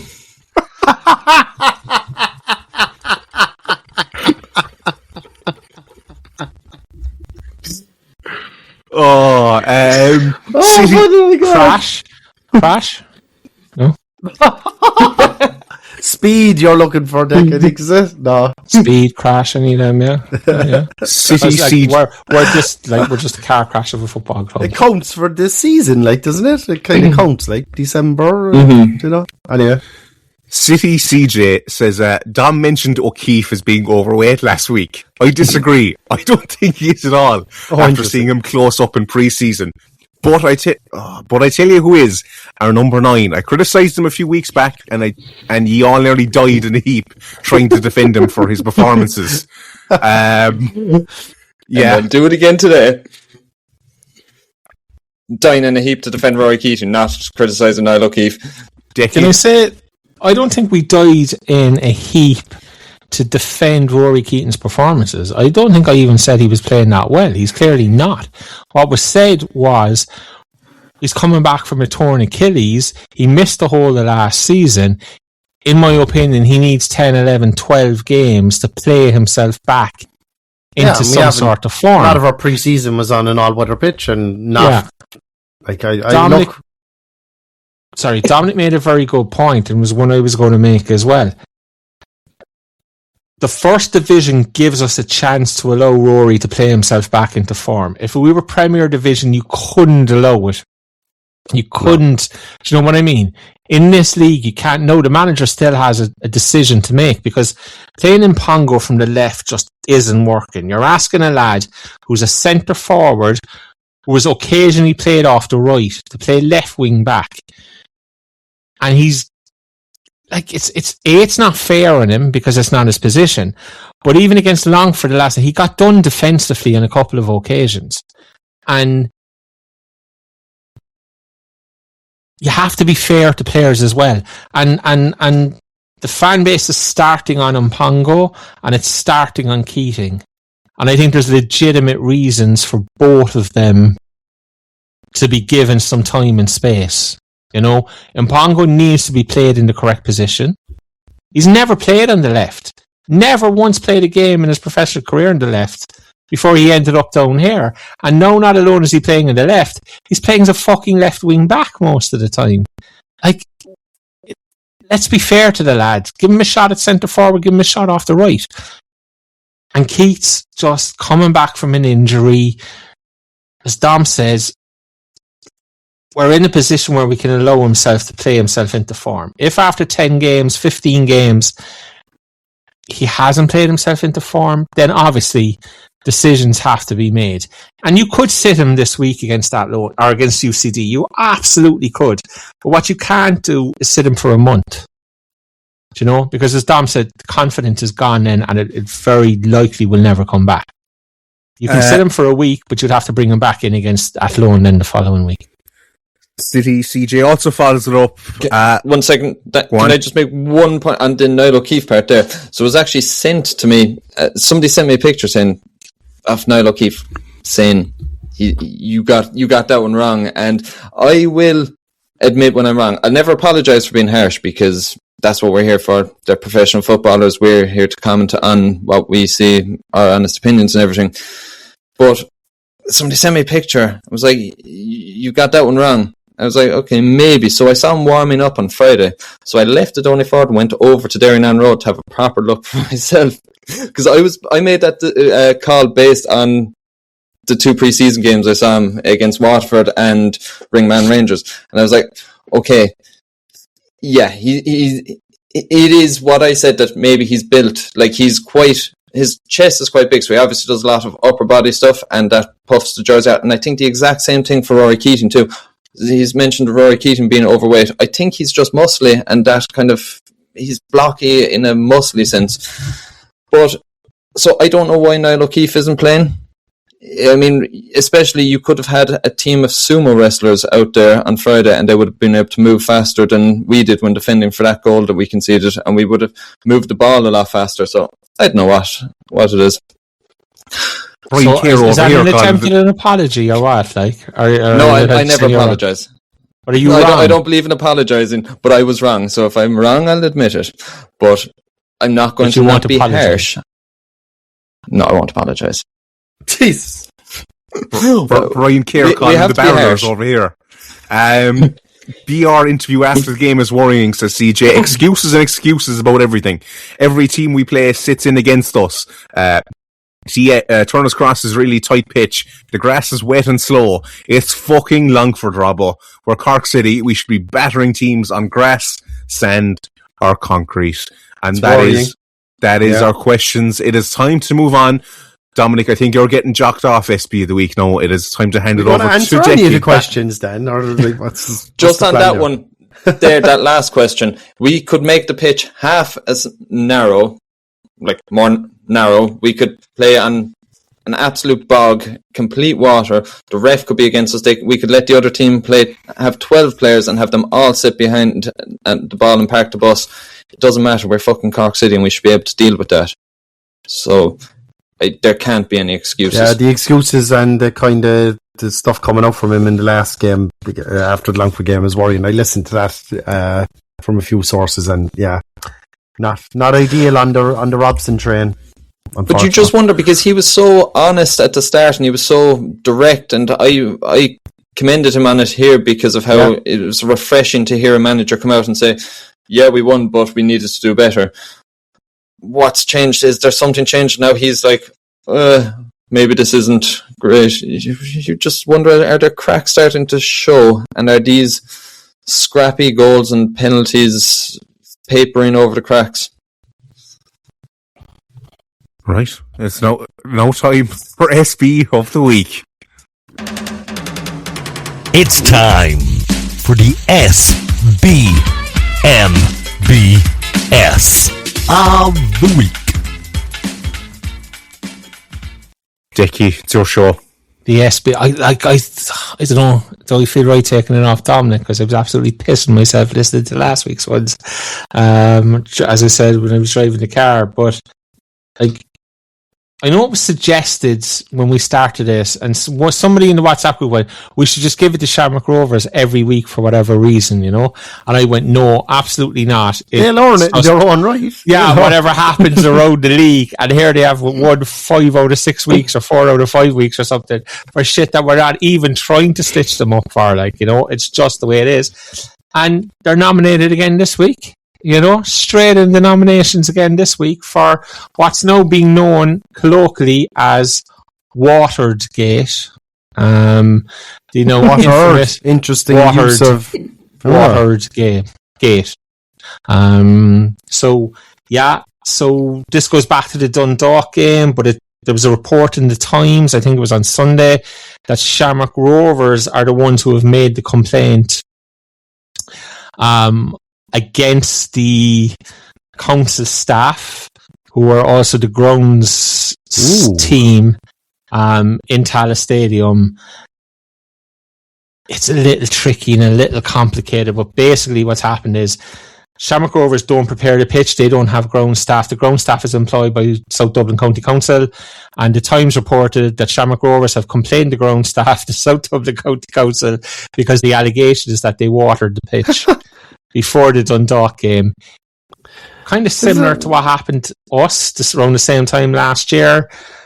Rovers obviously had an issue with it this time. They had no issue with it the time it was against us, so I'm going to stick to my viewpoint that Rovers were happy enough that the game against us 12 months ago was called off. So that's their nomination. The second nomination... on that, would you see a press release coming out soon renaming the stadium to the South Dublin County Council Tallaght Stadium? Is that on the horizon? Hopefully. It'll be interesting, wouldn't it? Might be one revoking Shamrock Rovers' lease on the place or something, and they'd be the homeless hoops again. Next year we could welcome. They could play in Turner's Cross again next year, no problem whatsoever. More than welcome. We'll host 2 home games. Coin is always there. The legend. There was a piece floating around on TikTok yesterday, which was was a prime time or whatever the program was that were doing the report on that whole Kilcoyne selling Glenmuir Park. Fucking warm a cold man's heart. I tell you, watch it again, great TV, stuff. Great TV. Motivation for just getting up and starting your day on a high, We will next SB nomination. There's a Twitter account at Cork City 1185, which was the Twitter account that produced the song. That was our opening piece tonight. The Usher Red, White and Red, or Green, White and Red. I don't know, Usher's the man for us, whatever the official title of the song is. This Twitter account started off as a cracker. It had all the old games, the old goals, and everybody was into it, and it was been shared everywhere. Fans and stuff like that. And you have to. And then last week it took a little turn.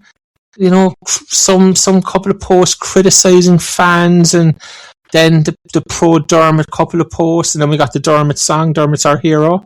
It's turned political. Now today we have a load of Jewish stuff, and then somebody says 1185. It was sent this, and it was on the forum that 1185 is a big number for the Jewish community because it commemorates when people believe the first Jews landed in Perpignan in France and Cornwall in England, I think.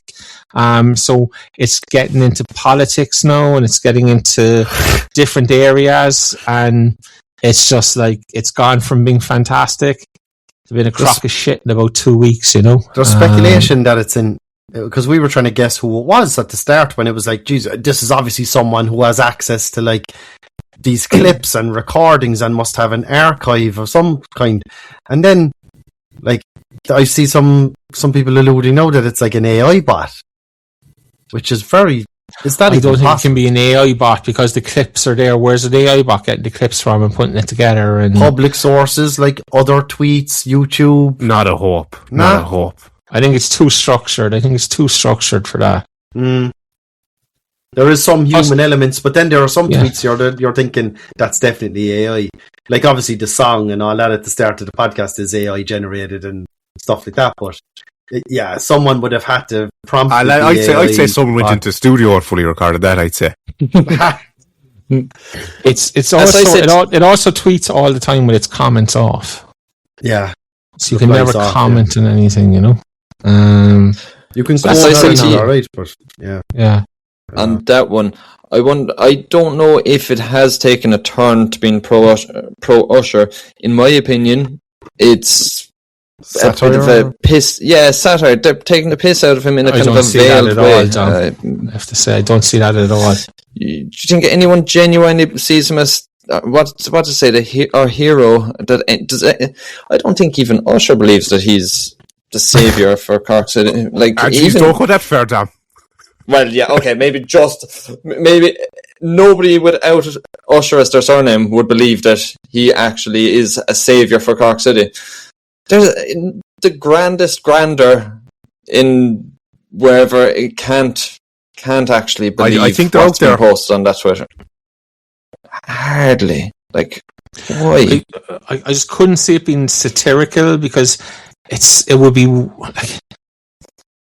It's way too subtle. If it is, it's very funny. way too subtle. Like it would be. If we came on here and said Dermot Usher is the saviour of Cork City and that he's leading us back to the glory days or whatever, there was something that's about that and about the abuse, the awful abuse that our great owner gets and stuff. You know, it's obviously satire. I think. No, I can't see it. I'm a big fan of satire. It just doesn't strike me as satire. But look, do we have another SB nomination? We just have the winner. I mean, it's a country mile. We spoke about it already, but there's nobody taking this off the Echo this week. Like it's impossible. It's impossible to take it off the Echo.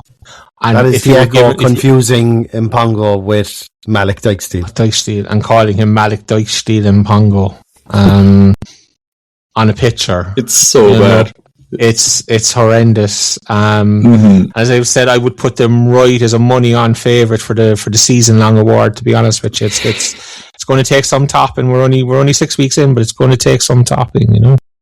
How did they even confuse that? Like, I don't know, Dan. Look, people will have to just figure that stuff out for themselves. Really, you know. But yeah, there we go. Echo online version. Clear winners of this week's SBMBS award. Dom's looking to come in. Dom, what? I was just going to say, Mpongo was bad on Friday, but he wasn't bad enough to be Malik Dykesteele. He wasn't that bad. Is there, lads? Is this how I used to be? Is this how you used to you me? Like, is it? Alright, so that was Totap SBMBS of the week. Play the outro, Kerry. It's time for the SBMBS of the week. Do you know, that's a great intro, but it's an even better outro. Do you know what? We never used the 2 words some bollocks in that whole piece there, like, so, do you know, that echoes some bollocks, right? No, there we go. Okay. UCD away from home this Friday night up the ball. What are we doing? Oh, sorry, I thought I was talking to myself. I was just looking at something. Dom, take us away here, right? What are you expecting? Yes, like in coaching, there's a big thing in coaching that you focus on one thing at a time. So while there was a lot we saw on Friday that you need to work on. You'd always pick one thing and focus on that, so you're not overloading people with too much information. The big thing I want to see, if we were to pick that one thing to focus on, is just moving the ball faster. I don't want to see us kind of sitting back, like I said before when talking about the last game, passing the ball back and forth along the back line. It's not. We need to see at a lot more speed. It needs to be a lot faster. Like with UCD, they're fourth at the moment. They've 2 wins, 1 draw and 2 losses. The 2 wins come against Kerry and Treaty, and that was in the first and third week. Kerry are 8, Treaty are bottom. So, like, they drew with Longford, who we saw. Longford were not very good last Friday. So there's a lot kind of... If you were to compare us with UCD, like, there shouldn't be anything on it. They have 7.2 shots per game. We have 16 shots per game, so they shouldn't be anywhere near us. They have 62% possession so far this season. We have 59. Now, they clearly like to play with possession, because I find that strange to believe. I don't remember anyone having possession against, like, Bray and Longford. I don't remember them having possession from much parts of that game. So I find it weird that we're only at that. If that's 59% possession and 62% is a lot. So you'd wonder, does that mean that they're going to try and come out and play with the ball, or are they going to do what everyone else is doing and sit back and give us the ball and let us have possession? They haven't played like a team that wants to sit back and let us play with it. So you just wonder, but like, I do think for us, what I really want to see is a change in formation, because I don't like this 3 at the back thing when we've 3 centre backs. We lost Kelleher last week. Obviously, we spoke about he got the head injury in Cove and he didn't feature last week, which I thought would happen. I'd love for us to switch to a 4-2-3-1 with Nevin right back, Kieran left back, and Feely and Lyons as the 2 centre backs. Again, we don't have much options if anyone gets injured, but that's just where we are. But other than that, the 2 kind of holding midfielders, I play Greg and Crowley simply because there isn't anyone else. Like, Greg has started every game and he's going to have to get a rest at some point, whereas Crowley hasn't been great this season. Like, he is there, but you'd kind of forget that he's playing. The big thing for me, though, what I want, if we were to do a 4-2-3-1, what I'd like is Mpongo move to the right, so that, like we said, he doesn't have to cut in, that he can just play it. I'd put Drynan on the left, Shawnee as a 10, and stick with Keating up top. Any no sticky. Drynan wasn't in the squad against Longford the other night, so I presume he's injured, but there may not be anybody at the press conference to ask the question on Thursday. Like, with all due respect, and Thompson, I said they've won 2 games, both their home games. They haven't won away from home, so maybe they're stronger at home. But like, I don't want to sound like Scotty, like, but it really is a case of you should go into Belfield and batter the shit out of them, get on the bus, and come back down the road that having scored 3 or 4. I mean, like, they're tax dodgers for a start. Like, they're not paying a fucking penny to upkeep the country or anything else. Like, you know, so like they're kids. They're college kids. Like, fuck me, like, we're professional footballers, we're a professional outfit, we're a professional team. These lads are going to be out chasing cheap beers and fucking 3-for-1 deals on the Thursday night beforehand, like, because it's the college night out. So, like, it's just, I don't know, it's getting frustrating. No, it's getting frustrating because we haven't been good and we haven't been at the level that we should be at. And There's 2 ways you can look at it. There's 2 ways you can look at the Longford game. You can go, we won the game, we scored from a late penalty, as Barry Robson, we kept going till the end and we fought and we did all that, and that's brilliant and we're going to win the league. Or you can look at how 90% of people are looking at it going, this isn't great, it's boring, I'm not giving up my Friday night to watch this stuff if it's going to continue in this vein.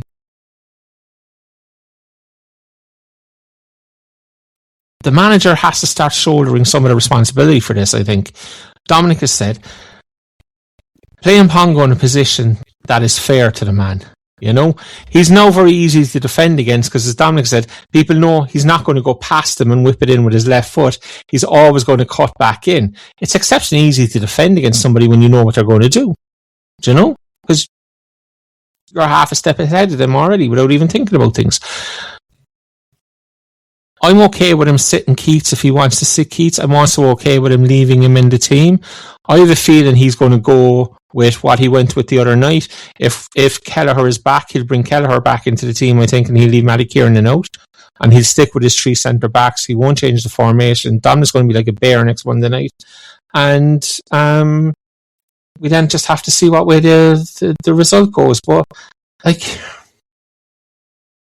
there's no excuse for not winning the football game. Like, there isn't. Mm-hmm. But we need to, like... And I struggle with this one because football is about winning matches. And I often say it doesn't matter how you win it, you just have to win it. But no, this season I think it does matter how you win it. I think it does matter how you go about it. Because as Deck has already pointed out, people are not going to pay into Turner's Cross on a Friday night to watch you beat Longford 2-1. Or watch you beat Treaty or Bray 1-0. That's not going to capture the imagination of the Cork sporting public. So it has to be flair, and it has to be tempo, and it has to be quick, and it has to be entertaining. And Deck already said tonight, football's an entertainment business, and we're not entertaining. We're not fucking remotely near entertaining at the moment. And that's something the manager has to put right, way more so than the players have to put right. Done. Just on that, like a case in point, what you're saying there, Decky, is the 2024 season. We had the League 1 in September. It was the 5th of September we won the league that day. The attendances were so low. It was below 2,000 for a lot of the season. Winning games in the first division isn't what people are looking for. We're looking for entertainment. We're looking for something. You're expected to win the games. In the Premier Division, in the Premier Division, then it's fine. Win games, whatever cost. It's all about winning games then for next season. But then you look at the teams at the top, the likes of Shamrock Rovers, Pats and stuff. It's not just about, even though Pats are drawing now, but it's all about, then it's about doing something different. But in our situation here, just winning the games isn't enough. We have to be doing a lot more. And there's ways that it can be kind of exciting. We can make it exciting on Friday, because I know something I saw with UCD when I was doing a bit of research into them is they tend to pile people forward when attacking, but they also tend to defend with 5 or 6 in the box. So if, like, it could be an end-to-end game. We had an end-to-end game in the Wexford match and in the Bray match at times, so we could get a bit of that. If they pile fellas forward and try to come out and beat us, do something no other team has tried to do, we could open them up and we could get a load of goals. But are we going to help ourselves to do that? Right. Will we go for a score? I'm half tempted to let it go on for another 10 minutes because it'll be the first, I think, 2 hour throw tap. On that, is it true that Socrates, the Brazilian midfielder, played for UCD? No, it's not. It's a fable. Okay. It's a fable. I was thinking there's no way, like, he was a doctor. He studied as a doctor while playing in Brazil. So why would he have come to UCD to play? The story was that he did a medical degree in UCD and he won an FAI Cup final with them, but he didn't. But my father told me that, and he fully believed that was the story around him. It's been debunked since. This is why questions in the mailbag get cut, alright? I'm just fucking saying. Kerry, your score prediction. Here. Yeah, I'm here, Dan, remember me? Jesus, I'm not like you're the one who has to shut the fuck up now. I know. I think I'll just go on vacation when the 2 lads are on in future, leave Wayne fucking... I'm going to get those Homer Simpson glasses, the ones where he's like in court. I want to hear all about it, and he just puts on the glasses and he's back. But no, like I'm going to go 1-1. I can't see us winning up there. Yeah, and but I do think and hope it's as Dominic says, and that UCD leave gaps at the back and we can pounce on them. Line-up wise, I do think, as Decky said, it's a good chance now to leave Keating out and try and Pongo up top. Try it for 50, 60 minutes, see how it goes. Prove the point or else disprove it, and see how we get on. I think we can start taking some gambles, like as I said last week as well. And but I just can't see us coming away with the win. I think we're too slow and sluggish, and I think, as Dominic said as well, there's the cracks are starting to appear a little bit, and or was it Decky said that, and my confidence is kind of waning, really. I can't see us hammering teams, and again, UCD have won their games at home, and we've won our games at home quite narrowly too, and just kind of, I can't see it, unfortunately. 2-1 Cork City. Dom. I just can't have a world where they beat us, or they take anything off. Or a draw.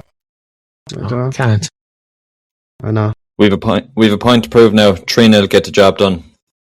But just come back to that, Dick. Like, we were a penalty away from drawing at home to Longford last week. Yeah, and then we have to learn from that, and we have to push on. Like, I mean, I said the same thing the week before. I was like, it was so bad against Cove, we had to go out at home and smash Longford, and we didn't. Which is why I'm worried. Looking glass here now when I'm the fucking optimistic one, and the panel. What have we become? He's gone for 2 weeks, and look what's happened. Like, I actually gone just very quick before we finish, and I know Wayne's turned it off half an hour ago anyway. Oh, he's gone. We're still listed. His head's fucking exploding. But 2 weeks ago, there was a quote attributed to Wayne: "Don't get too high, don't get too low," and all it was. I think it was Wayne said that. Even Sky's going, maybe I said it. I fucking said that. Like at least Dan knew who it was, and Dan went to war for me, went to battle for me. But Jesus Christ, don't be taking my little golden nuggets off me, please, Sorry, Decky. That's alright, Tom. I genuinely thought that was Wayne. I really thought it was. But something that profound? No, not from Wayne. It's way too deep. Number one. That's number one. Balls to the wind is number two. Did anyone see the balls to the wind? Was it banner? Jeez, how did I not mention this earlier? The balls in the wind, full on banner at the back of the shed. Unbelievable, lads. He's on to me to sign the fucking thing. I was like, I'm not signing a fucking flag. Don't defame it. No, we're all Dick. Exactly. That's my whole point. Keep it pure and keep it wholesome. Exactly. What a hero. What a hero. All right, lads, we finished up live, lads. As long as somebody doesn't come looking for a picture of my balls in the wind, just to fucking hang that over the back of the pitch, the back of the shed, You had to go there. Well done. AI can do a lot anyway if they're looking. I hope it can add 6 inches.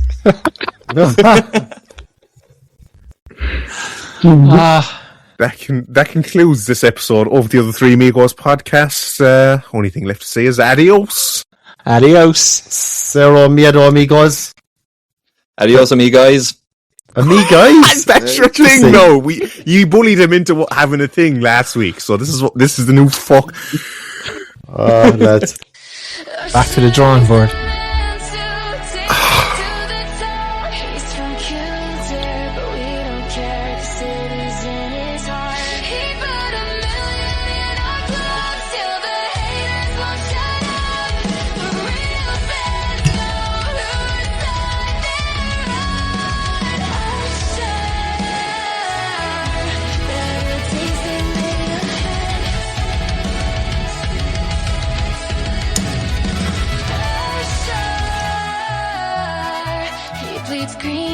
White and red. It's a classic, lads. It's up there with the Banks.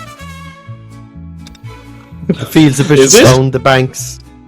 God. Wait till they hear the Shed sing it at home. The Langer song. One of the great Cork songs down the years. Killer. That's shit. Fuck that shit. Fucking Blood by Dropkick. I knew to fucking send you absolutely. They cost Cork and All Ireland last year, Dan, with that song. Honest to God. Fuck them and their shit song. Are we still recording, are we? We are, yeah. Cero miedo, amigos. Adios. Adios. Shit. Look.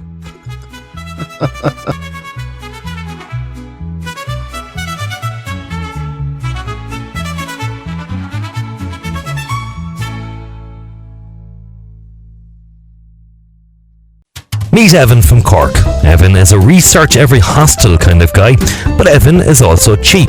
He refused to pay for international data because, in his words, "I'll just use Wi-Fi. It'll be grand." Fast forward to a foggy mountain pass in Vietnam. Evan's on a motorbike. It's pitch black. Suddenly, the bike dies. No signal, no GPS, just Evan, the fog, and a very creepy silence. He stumbles upon a farmhouse where a local man looks him dead in the eye and says, "You ride more, you die." In the morning, Evan sees the truth. He was 2 minutes away from driving off a cliff into a ravine. Don't be a cliff top, Evan. Staying connected isn't about posting your lunch. It's not about being the subject of a true crime podcast. With Saily eSIM, you get instant data the second you land. No sketchy Wi-Fi, no dark ravines. Download Saily, because I'll be grand. Our famous last words. Head to Saily, that's SAILY.com/ToeTap for 15% off as a ToeTap loyal listener.